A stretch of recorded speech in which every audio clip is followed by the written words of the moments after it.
जो विषय आहे तो होता शेवटपर्यंत विश्वासू राहा. आपला विषय होता. काल आपण ह्या विषयाला सुरुवात केली होती, शेवटपर्यंत विश्वासू राहा. आणि यामध्ये आपण एकूण 3 मुद्दे शिकलेलो होतो. आणि हे 3 मुद्दे समजून घेण्यासाठी आपण पवित्र शास्त्रातील अनेक वचनं जी आहेत ती वाचलेली होती आणि हे 3 मुद्दे आपण समजून घेतलेले होते. आणि हा विषय समजून घेण्यासाठी आपण प्रगटीकरणाचं पुस्तक 2रा अध्याय आणि वचन 10 वाचलं होतं. आणि त्या ठिकाणी सांगितलं होतं की मरेपर्यंत विश्वासू राहा, म्हणजे जीवनाचा मुकुट जो आहे तुला देण्यात येईल. ह्या वचनापासून आपण हा जो विषय आहे शेवटपर्यंत विश्वासू राहा शिकण्यासाठी आपण सुरुवात केली होती. आणि मी यामध्ये आपण पहिला मुद्दा बघितला, संकटातही आपण विश्वासू राहायला पाहिजे. देव आपल्याकडनं अपेक्षा करतो की ज्यावेळेस आपण संकटांचा सामना करत असतो, ज्या वेळेला अनपेक्षितरित्या आपल्या जीवनामध्ये दुःखदायक गोष्टी येतात, घडतात, त्यावेळेला आपण त्या संकटांमध्ये आपण विश्वासू जे आहे ते राहायला पाहिजे. आणि मग याकोबाचं जे पत्र आहे, पहिला अध्याय 12 वचन आपण पाहिलं, त्या ठिकाणी म्हटलं आहे की धन्य तो व्यक्ती जो परीक्षेमध्ये काय करतो, टिकून राहतो. आणि परीक्षेमध्ये टिकून राहणाऱ्या लोकांची जर खऱ्या अर्थाने आपण समजून घेण्याच्या अनुषंगातून बघायला सुरुवात केली पवित्र शास्त्रात, तर अनेक लोक आहेत ज्यांना परीक्षेचा सामना करावा लागला. आणि त्या लोकांनी त्या परीक्षेमध्ये परमेश्वराप्रती जो विश्वास आहे तो कायम ठेवला.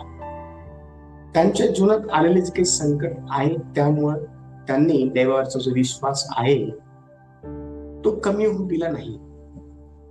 आणि अनेक लोक आहे, आपण एक व्यक्ती त्यातला पाहिला तर त्याचं नाव होतं योग.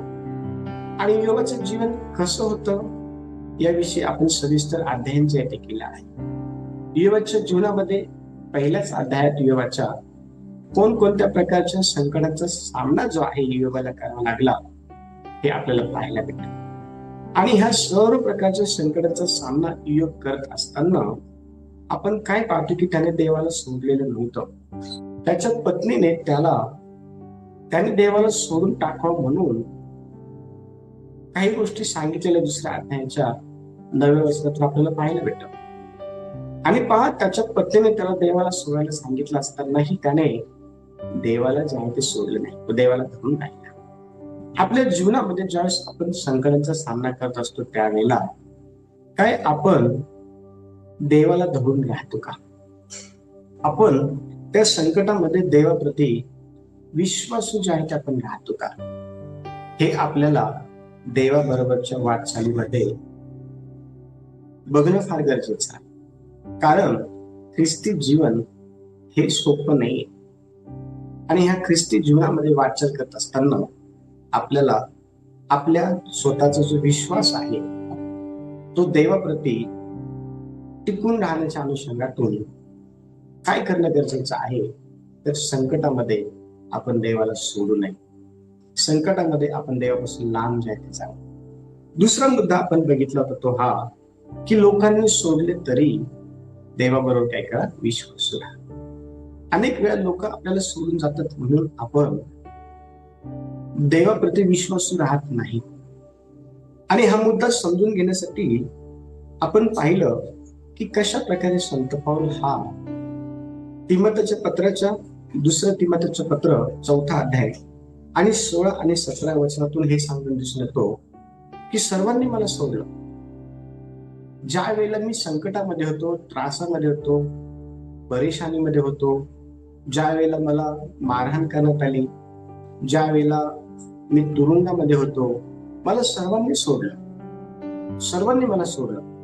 आणि मी एकटा असताना मी मुळीच देवावरती राग जे आहे ते भरलो नाही.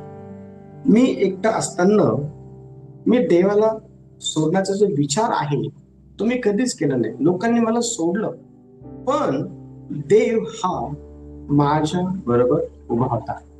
ज्या वेळेला आपण संकटामध्ये असतो त्यावेळेला लोक आपल्याला सोडून निघून जातात. ज्यावेळेला आपण समस्येमध्ये असतो, आजारामध्ये असतो, त्यावेळेला लोक आपल्याला सोडून निघून जातात.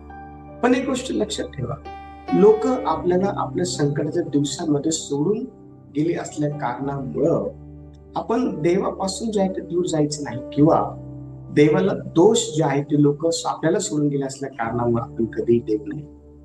आणि म्हणून आपण याकडे अतिशय बारकाईने लक्ष देणं फार गरजेचं आहे.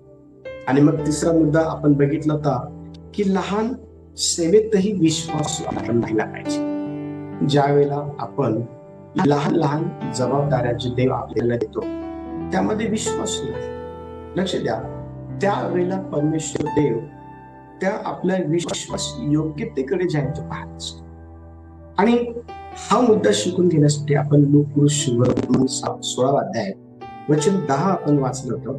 आणि त्या ठिकाणी अतिशय स्पष्ट बनलेलं आहे की जो लहान गोष्टींविषयी विश्वास असतो त्याला मोठ्या गोष्टींवरती जे आहे नेमणूक त्याची करण्यात येते. आता मोठ्या गोष्टींवरती आपली नेमणूक व्हावी यासाठी आपल्याला लहान गोष्टींना घेऊन विश्वासू असणं फार गरजेचं आहे. आणि एक व्यक्ती त्याचं नाव दावीद आहे, तो कशा प्रकारे 1 शमूएल 17 अध्याय आणि 34 ते 37 वचन ज्यावेळेला आपण वाचतो त्यावेळेला तो त्या ठिकाणी तो कशा प्रकारे विश्वासू जे आहे आपला बाप याची जे काही मेंढर आहे ते चारत असताना राहिला हे तो सांगताना दिसून येतात. एक वेळेस अस्वलाने आणि एक वेळेला हिंस्र जे पशु आहे ना, आपण पाहतो त्या मेंढरावरती झडप घातली आणि त्याने त्या मेंढरांना जे आहे त्यांच्या तावडीतून काय केलं, सोडवलं.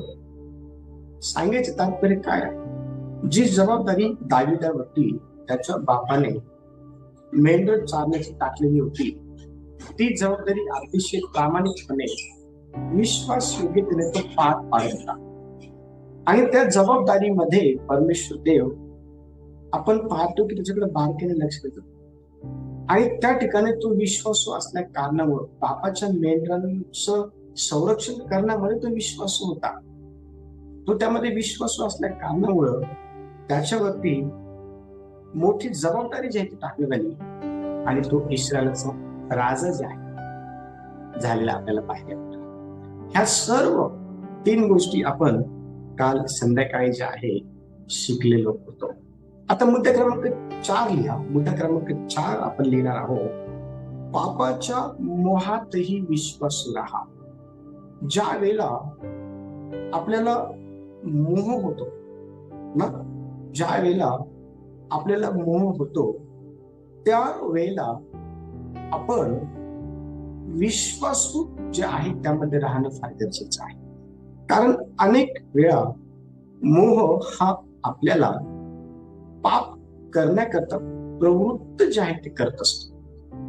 आणि आज अनेक जण मोहामध्ये पडून पाप करण्यामध्ये प्रवृत्त जे आहे ते झालेले आहे. आणि त्यांनी विश्वासूपणा जे आहे त्यांची परीक्षा ही मोहात होत असताना त्या ठिकाणी तो विश्वासपणा त्यांनी दाखवला नाही. आणि हा मुद्दा समजून घेण्यासाठी आपण 2 तिमोथी 2 अध्याय आणि वचन 22 आपण वाचणार आहोत. आणि कोणीतरी त्या ठिकाणी मला वचन वाचलं बंद करा. 2 तिमोथी 2 अध्याय आणि वचन 22 पाहून काय म्हणत आहे, तरुणपणाच्या वासनांपासून दूर पड आणि शुद्ध मनाने प्रभूचा धावा करण्याबरोबर नीतिमत्व, विश्वास, प्रीती, शांती यांच्या पाठीस लाग. Very good. तरुणपणाच्या वासनांपासून दूर जे आहे पळण्यासाठी सांगितलेलं आहे. तरुणपणामध्ये सर्वात जास्त परीक्षेचा जो काही सामना आहे, मोहाचा जो काही सामना आहे तो करावा लागत असतो. आणि तरुणपणामध्ये सर्वात जास्त परमेश्वर देव हा आपल्याकडनं आपण त्याच्यावर विश्वास राहून या गोष्टी अपेक्षित करतो. कारण तरुणपण जे आहे ही वीराच्या हातातील बाणाप्रमाणे आहे. आणि तरुणपण आज सैतान गिळंकृत करायचा प्रयत्न जो आहे मोहात पाडून करत आहे. आणि जास्तीत जास्त तारुण्य जे आहे सैतान हा विध्वंस करू पाहत आहे. जास्तीत जास्त तारुण्य जे आहे सैतान हा नष्ट करू पाहत आहे. आणि आपण पवित्र शास्त्रामध्ये ज्या वेळेला बारकाईने त्याचं अध्ययन करतो त्यावेळेला पाहायला भेटतं की एक व्यक्ती, उत्पत्तीचं पुस्तक 39 अध्याय 7 ते 12 या वचनामध्ये, की एक व्यक्ती तरुण होता आणि त्याचं जे काही तारुण्य आहे ते उद्ध्वस्त करण्याचा जो काही उद्देश आहे तो सैतानाच होता. आणि सैतानाने त्याला उद्ध्वस्त करण्याच्या अनुषंगातून जे काही प्लॅन्स केलेले, जे काही योजना आखलेल्या होत्या त्या ह्या वचनातून आपल्याला जे आहे ते समजून येतं. वचन सांगतं की त्याला त्या ठिकाणी मोह जे आहे ते घालण्यात आला पोतीफरच्या पत्नीच्या माध्यमातून. पण त्याच्यामध्ये असलेला देवाप्रतीचा जो काही विश्वास आहे तो त्यांनी गमावला नाही. त्याच्यामध्ये असल्या देवाविषयीचे काही भय आहे ते त्या ठिकाणी कायमस्वरूपी जे आहे ते राखून ठेवलं. आणि वचन सांगतं की त्याने त्या ठिकाणी नकार जो आहे तो दिला. तो अतिशय स्पष्टपणे त्या ठिकाणी पोतीफरच्या पत्नीबरोबर संभाषण करत असताना तो काही महत्वाच्या गोष्टी त्या ठिकाणी बोलला. पहा, उत्पत्तीचं पुस्तक 39 अध्याय आणि 7 ते 12 वचन आपण वाचणार आहोत. आणि कोणत्या प्रकारचं संभाषण त्याने त्या ठिकाणी तरुणपणाच्या मोहापासून वाचण्यापूर्वी केलेलं आपल्याला पाहायला भेटते. बघा काय म्हणतात ठिकाणी 7 ते 12 वचन. त्यानंतर असे झाले की योसेफाच्या धनाची पत्नी त्याच्यावर नजर ठेवून त्याला म्हणाली, माझ्यापाशी नीच. पण तो राजी झाला नाही. तो आपल्या धनाच्या पत्नीस म्हणाला, हे पहा, घरात माझ्या तागात काय आहे, त्याचे माझ्या धनाला भान सुद्धा नाही. आपले सर्व काही त्याने माझ्या हाती दिले आहे. या घरात माझ्यापेक्षा ते मोठे नाहीत आणि तुम्ही त्यांची पत्नी आहात, म्हणून तुमच्या खेरीज त्यांनी माझ्यापासून काही दूर ठेवलेले नाही. असे असता एवढी मोठी वाईट गोष्ट करून मी देवाच्या विरुद्ध पाप कसे करू? तरी मी रोज योसेफाशी बोलत असताही तिच्यापाशी निघायला किंवा तिच्या जवळ जायला तो तिचे ऐकेना. एक दिवस असे झाले की तो आपले काही कामकाज करायला घरात गेला. त्यावेळी घरातल्या माणसांपैकी कोणीही माणूस तेथे घरात नव्हता. तेव्हा तिने त्याचे वस्त्र धरून म्हटले, माझ्यापाशी नीस. पण तो आपले वस्त्र तिच्या हाती सोडून बाहेर पडून गेला. Very good. आता ह्या संपूर्ण वृत्तांतातून आपल्याला हे समजतं की योसेफ हा एक तरुण होता आणि त्याचं तारुण्य उद्ध्वस्त करण्याकरता सैतानाने त्याला पोतीफराच्या पत्नीच्या माध्यमातून मोहात जे आहे ते अडकवण्याचा प्रयत्न केला. पण वचन स्पष्टपणे सांगतं की तो त्या पापामध्ये, त्या मोहामध्ये जे आहे तो पडला नाही. त्याने पोतीफराच्या पत्नीला किंवा पोतीफराच्या पत्नीच्या माध्यमातून आलेले जे मोह आहे त्या मोहाला त्याने नकार दिला. ख्रिस्ती जीवनामध्ये वाटचाल करत असताना आपण सर्वात जास्त कोणत्या गोष्टी जपणं गरजेचं आहे, तर आपला जो विश्वास आहे देवाप्रतीचा तो आपण जपणं फार गरजेचं आहे. देवाचं वचन अतिशय स्पष्टपणे आपल्याला हे सांगतं, 2 तिमोथी 2 अध्याय आणि वचन 22 मध्ये, की तरुणपणाचे जे काही वासना आहे, अनेक वासना आहे, त्यापासून आपण पळ काढायचं आहे. त्यापासून आपण अलिप्त जे आहे ते राहायचं आहे. आपण त्यापासून आपल्या स्वतःला शुद्ध जे आहे ते ठेवायचं आहे.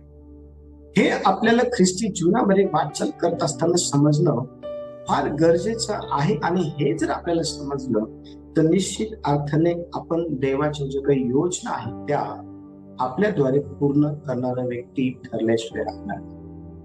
देवाच्या ज्या योजना आहेत, देवाचे जे प्लॅन्स आहेत, देव जो आपल्याद्वारे पूर्ण करू पाहतो त्या पूर्ण झाल्याशिवाय राहणार. आणि म्हणून आपण पापाच्या मोहातही विश्वासू जे आहे ते आपण राहायला पाहिजे. आपल्याला बघायला कोणी नाही याचा अर्थ हा नाही की देव आपल्याला बघत नाही, आपल्याला देव बघतो. आणि म्हणून आपण सांभाळणं फार गरजेचं आहे. 5वा मुद्दा क्रमांक 5 लिहा, प्रार्थनेमध्ये विश्वासू राहा. ज्या वेळेला तुम्ही प्रार्थना करता त्यावेळेला तुमची जी प्रार्थना आहे ती परमेश्वर देवाला वीट आणणारी नको आहे. आपण जर व्यर्थ बडबड करणारे जर लोक असू तर आपली व्यर्थ बडबड ही परमेश्वर देवाला वीट आणणारी ठरतो. आणि आपण परदेशी जे आहे ते आपण ठरवतो. लक्ष द्या, देवाचं वचन काय सांगतं. ज्या वेळेला आपण पहिले थिस्सलुनिकेकरास पत्र 5 अध्याय आणि वचन 17 वाचतो तर संत पौल अतिशय स्पष्टपणे आत्म्याच्या प्रेरणेने तेथील विश्वासार्हांना प्रार्थनेत विश्वासू राहण्यासंदर्भात ह्या गोष्टी सांगताना दिसली. आणि बघा ठिकाणी काय म्हटलेलं आहे. पहिले थिस्सलुनी 5 अध्याय आणि 17 वचन. निरंतर प्रार्थना करा. निरंतर प्रार्थना जी आहे करण्याचं जे काही प्रोत्साहन आहे तेथील मंडळीला संत पौल आत्म्याच्या प्रेरणेने देताना दिसून येतात. देवाची देखील आपल्याकडनं हीच अपेक्षा आहे की आपण प्रार्थना करावी. शिष्यांना प्रार्थना करता येत नव्हती. त्यावेळेला शिष्यांनी येशूला हा प्रश्न केला, हे सांगितलं की गुरुजी आम्हाला प्रार्थना करायला शिकव, जसं योहानाच्या शिष्याने प्रार्थना करायला शिकले. बघा येशूने त्या ठिकाणी शिष्यांना प्रार्थना करायला शिकवलं. प्रार्थना करायला का ज्या वेळेला आपण योहानाचं मत्तेचं पुस्तक 6वा अध्याय आपण काढतो त्या 6व्या अध्यायामध्ये आपल्याला पाहायला भेटतं की प्रभू येशू हा त्यांना प्रार्थना जी आहे ते करायला शिकवत आहे. आणि ती प्रार्थना कोणती आहे तर वचन सांगतं की बघा वचन 9 वाचा. वचन 9 काय म्हणते. जास्त तुम्ही अशा प्रकारे प्रार्थना करा, हे आमच्या स्वर्गातील पित्या तुझे नाव पवित्र मानले जावं. हा यास तो तुम्ही अशा प्रकारे प्रार्थना करा. लक्ष द्या, देव आपल्याकडं निरंतर प्रार्थनेची अपेक्षा जी आहे ते करतो. आणि एक व्यक्ती जो निरंतर प्रार्थना करणारा होता त्याचं नाव दानिएल होतं.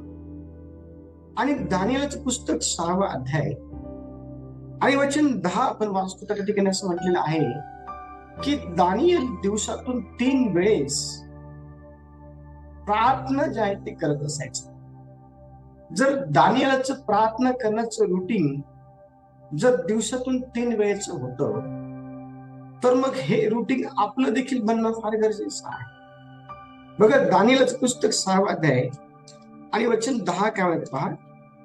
या फरमानावर सही झाली आहे असे दानिएलाने ऐकले, तेव्हा तो आपल्या घरी गेला. त्याच्या खोलीतल्या खिडक्या यरूशलेमच्या दिशेने उघड्या असून त्याने आपल्या नित्यक्रमाप्रमाणे दिवसातून 3दा गुडघे टेकून प्रार्थना केली व आपल्या देवाचा धन्यवाद केला.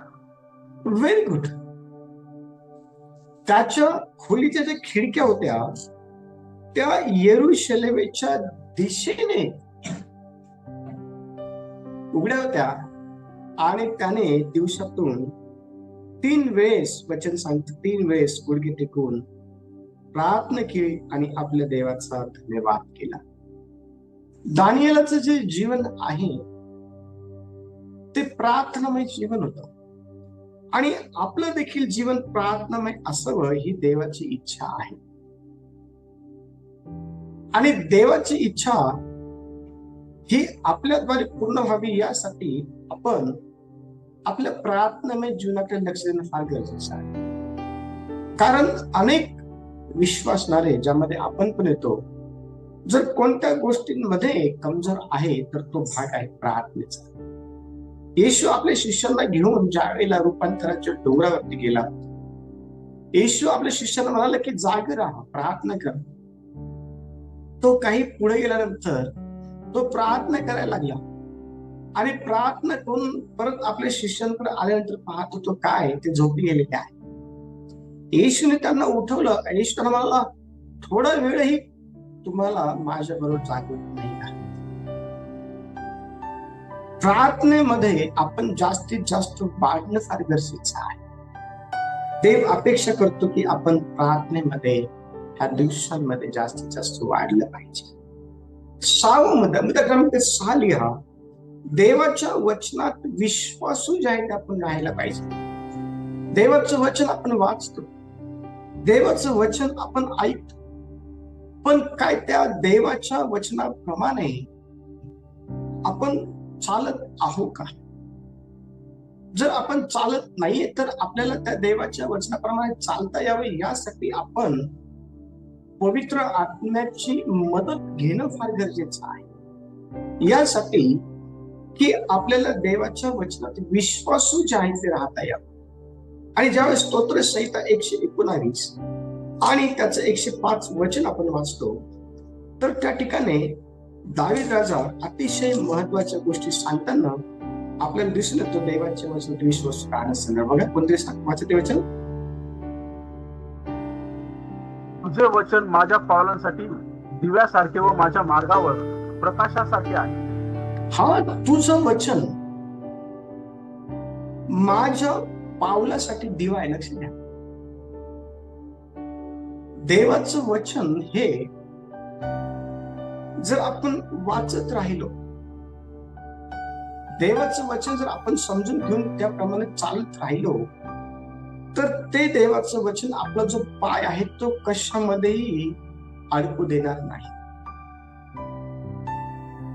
कशामध्येही आपला जो पाय आहे तो गुंतू देणार नाही. कारण ज्या ज्या ठिकाणी अडकण्याच्या संभावना असतात, ज्या ज्या ठिकाणी पाय अडकण्याचे धोके असतात, त्या ठिकाणी परमेश्वराचं वचन हे प्रकाश देण्याचं काम जे आहे आपल्या पावलाला करतं. आणि म्हणून आपण देवाच्या वचनामध्ये विश्वासू राहायला पाहिजे. ते रोज वाचलं पाहिजे, त्याचं मनन जे आहे ते केलं पाहिजे, ते आपण पाठांतर केलं पाहिजे. अनेक स्तोत्र आहेत, अनेक देवाची वचन आहेत, ते पाठ करा देवाचं वचन, ते बाय हार्ट झाले पाहिजे. देवाचं वचन अतिशय स्पष्टपणे यहोशुआ 1:8 मध्ये बघा काय म्हणता. यहोशुआ 1:8 मध्ये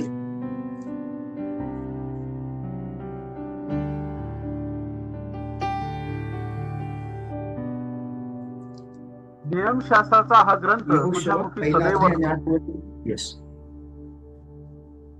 नियमशास्त्राचा हा ग्रंथ तुझ्यामुखी सदैव असू दे. त्यात जे काही लिहिले आहे ते तू काळजीपूर्वक पाड आणि रात्रंदिवस त्याचे मनन कर, म्हणजे तुझा मार्ग सुखाचा होईल व तुला यश प्राप्ती घडेल. Very good. नियमशास्त्राचा हा ग्रंथ तुझ्यामुखी सदैव असू दे. का? जर नियमशास्त्राचा हा ग्रंथ आपल्या मुखी सदैव जर राहिला आणि त्यामध्ये जे काही लिहिलेलं आहे ते जर काळजीपूर्वक आपण जर पाळलं आणि आपण त्याचं जर मनन रात्रंदिवस केलं, तर हे केल्यामुळं काय होणार आहे, तर आपला मार्ग सुखाचा होणार आहे आणि आपल्याला यश प्राप्ती जे आहे ते होणार आहे. आणि वचन सांगतं की आज ह्या दोन गोष्टींची गरज माणसांना आहे. आज लोकांना सुख पाहिजे आहे. आज लोक जे काही काम करतात त्या कामामध्ये त्यांना यश पाहिजे आहे, पण ते का मिळत नाही? कारण नियमशास्त्राचा ग्रंथ हा त्यांनी आपल्या मुखामध्ये ठेवलेला नाही, त्याचं मनन रात्रंदिवस केलेलं नाही. नियमशास्त्रातील अनेक वचन पाठ नाही, म्हणून ते यश प्राप्ती करत नाही. म्हणून तर आपला मार्ग जर सुखाचा होत नाही. एक व्यक्ती आपल्याला पाहायला भेटतो की ज्याने नियमशास्त्राचा जो ग्रंथ आहे तो लोकांना शिकवला, तो लोकांना सांगितला. ज्या वेळेला आपण एजरा याचा 7वा अध्याय आणि वचन 10 वाजता पहा कशा प्रकारे एजराने देवाचे नियम जे आहेत ते लोकांना शिकवले, त्यांचा मार्ग सुखाचा व्हावा. येस, परमेश्वराच्या नियमशास्त्राचे अध्ययन करून त्याप्रमाणे चालण्याचा आणि इस्रायला त्यातले नियम व निर्णय शिकवण्याचा इस्रायलने निश्चय केला होता. हा, देवाचे जे काही नियम आहे, देवाचे जे काही नियम शास्त्र आहेत ते लोकांना शिकवण्याचा जो काही निश्चय आहे तो इस्रायलने केला होता. का? कारण त्यांचा मार्ग सुखाचा व्हावा आणि त्यांना यश प्राप्ती व्हावी म्हणून. काय आपण लोकांना देवाचा नियम शिकवतो का? देवाचा मार्ग शिकवतो का? जर तुम्ही लोकांना देवाचा मार्ग शिकवले, देवाचे नियम जर शिकवले, तर लोकांना यश प्राप्ती घडेल, लोकांचा मार्ग सुखाचा. त्यातल्या त्यात आपला पण होईल. आणि म्हणून देवाच्या वचनाशी आपण विश्वास उभे राहणं फार गरजेचं आहे. शेवटचा मुद्दा, शेवटपर्यंत येशूचा नकार करू नका, इन्कार करू नका. शेवटपर्यंत येशूचा जो आहे ना, इन्कार करू नका. शेवटपर्यंत आपण जर टिकून राहिलं तर आपलं तारण होईल. बघा मत्तयाचं पुस्तक 24 अध्याय आणि वचन 13 काय म्हणाले पहा. मत्तय 24:13.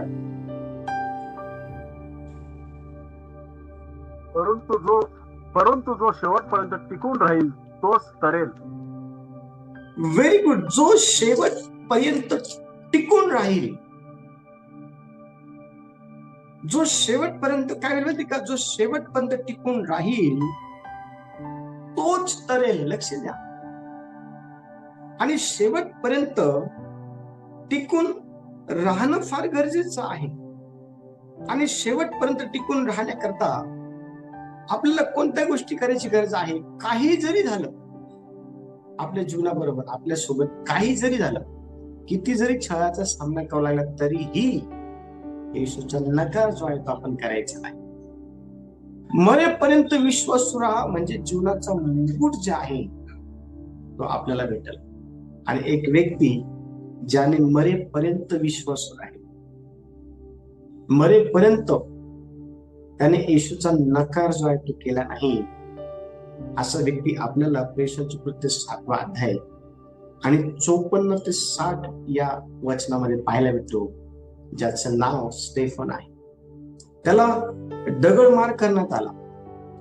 दगडमार करून त्याला मारून टाकण्यात आला. पण लक्ष द्या, मरेपर्यंत तो येशू बरोबर जे आहे ते विश्वास राहिला. त्याने मरण आपल्याला सोसावं लागत आहे म्हणून त्याने येशूचा नकार केला नाही. आपल्या जीवनामध्ये कोणता का प्रसंग येऊ द्या, आपण येशूचा नकार हा मुळीच करू नये.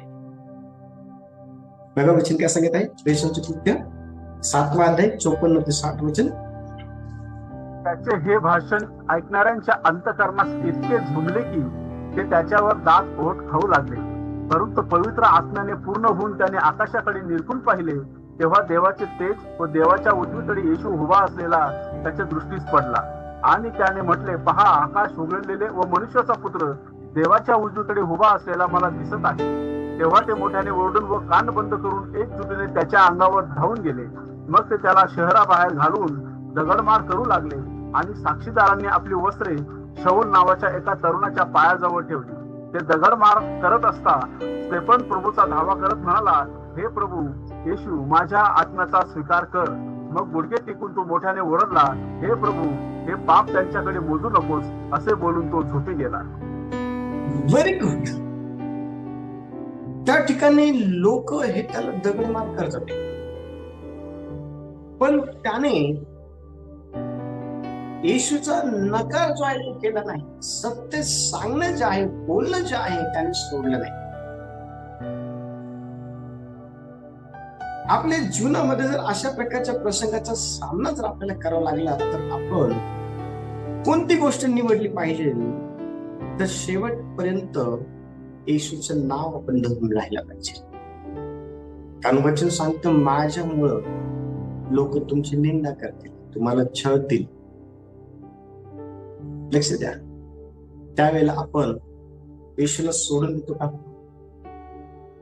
आपण येशूला धरून राहतो, हे आपल्याला समजणं फार गरजेचं आहे.